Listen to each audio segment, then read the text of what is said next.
The shorter your sleep, the shorter your life. The decimation of sleep throughout industrialized nations is having a catastrophic impact on our health, our wellness, even the safety and the education of our children.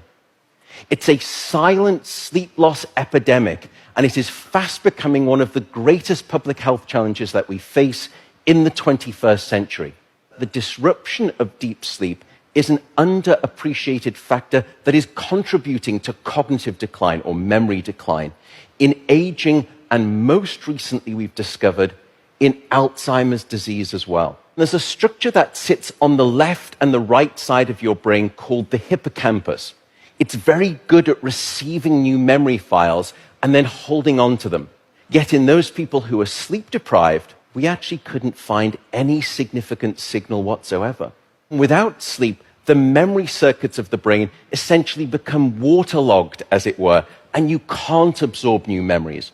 We have since discovered that a lack of sleep will even erode the very fabric of biological life itself, your DNA genetic code.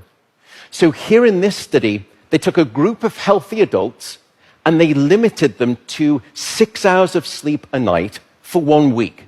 And then they measured the change in their gene activity profile relative to when those same individuals were getting a full 8 hours of sleep a night. And there were two critical findings. First, a sizable and significant 711 genes were distorted in their activity, caused by a lack of sleep. The second result was that about half of those genes were actually increased in their activity, genes associated with the promotion of tumors, genes associated with long-term chronic inflammation, and genes associated with stress, and as a consequence, cardiovascular disease. There is simply no aspect of your wellness that can retreat at the sign of sleep deprivation and get away unscathed. And at this point, you may be thinking, oh my goodness, how do I start to get better sleep? What are your tips for good sleep? The first is regularity. Go to bed at the same time, wake up at the same time.